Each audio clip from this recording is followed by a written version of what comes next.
Hey everyone, I'm Jeremy Walker. I'm a young football journalist from Australia, if you couldn't tell already by the Socceroos jersey that I have on. And the Socceroos take on France, the reigning world champions, Wednesday morning, 6 a.m. Sydney time. And today we're going to be talking about Garang Kuol, the young 18-year-old, and how he can impact the game. So let's get into it. So Australia are paying a whopping $11 to win the game, whilst France are obviously clear favourites, $1.22, but the French are without obviously Ballon d'Or winner Karim Benzema and Kimpembe at the back, who plays for PSG. Now the French stars at Didier Deschamps, the head coach of the French national team, at his disposal have been playing a lot of football in Europe, in the top leagues throughout Europe, midweek Champions League football, as well as their league fixtures. So they've been playing a lot, whilst the Aussies, on the other hand, we don't have too many players in the top 5 leagues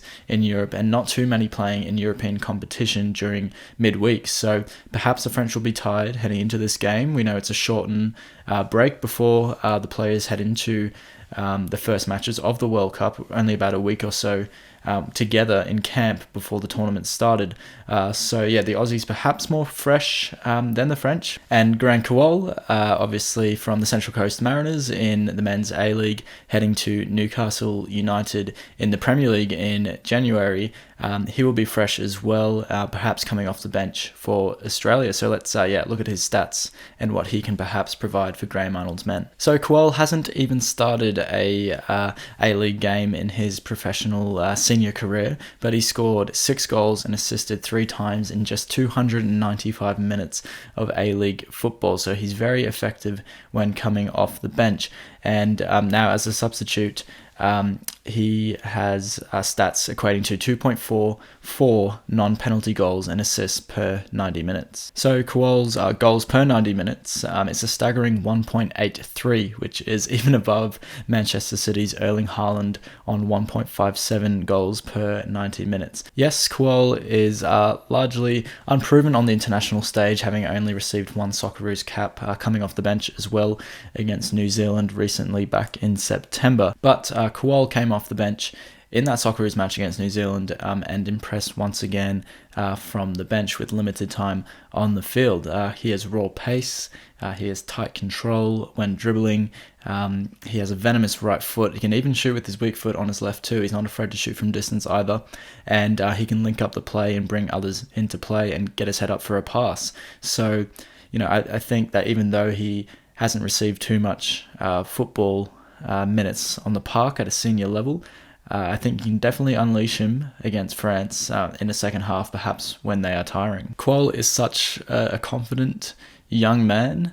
You can see it in the press interviews that he gives, and you can see it on the pitch. He's not afraid to come on and make a difference. He's been hyped up a lot in the A-League, a lot of pressure on him, but he still delivers. He was hyped up before when he got called up for the Socceroos to play against New Zealand, and he delivered off the bench once again. Now called up to play in a World Cup in Qatar for the first time, and I think he will announce himself to world football on football's biggest stage. So Kuol can be utilised anywhere along the front line, left wing, right wing, or even centre forward down the middle.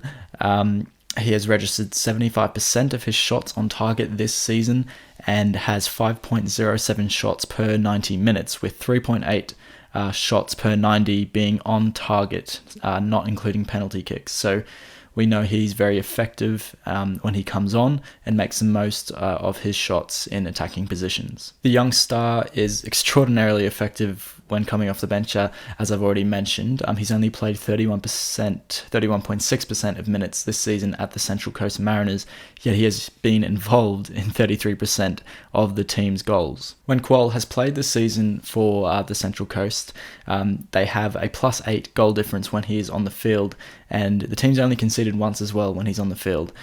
So not only does he have the ability to stretch teams when he comes on and put teams on the back foot when he comes on, when teams are tiring towards the end of a game. But he has a fantastic defensive work rate as well, and isn't afraid to put himself about, and he's very strong in the tackle too, which Graham Arnold can certainly look to utilise. Socceroos coach Graham Arnold wants to get in the face of the French and really press them high up the field and really cause havoc for the French players. So I think that Kuol will have a massive part in doing that off the bench once more, like he has usually been doing over the past couple seasons. So if the starting 11 of Australia can stay in the game, keep it to a nil or to the 60-minute mark, I think that'll be the perfect time to unleash Kuol once again off the bench, and he can stretch the game, use his pace in behind of the French tiring defenders. Now, I know it's very likely that the French could be 3-0 up by the 60-minute mark, but I think even in that sort of situation, when you're chasing a game, it's perfect to bring Kuol on, and he can assert some more attacking impetus into the game. And I'm not sure Graham Arnold will start him from the start of games, as he hasn't even done that in his senior career in the A-League yet, but I'm sure we'll see the 18-year-old in some capacity this tournament. Now, Kuol is the second youngest player at this year's World Cup in Qatar, 66 days older than Youssoufa Moukoko from Germany, and the youngest player since Harry Kuehl to be called up to the Socceroos. So Graham Arnold will have to take some risks to get any sort of result against the French, and I think Kuol can be his little risk to get that great reward against the French. And hopefully we can see Kuol light up the world stage and maybe, just maybe, get a result against the reigning world champs.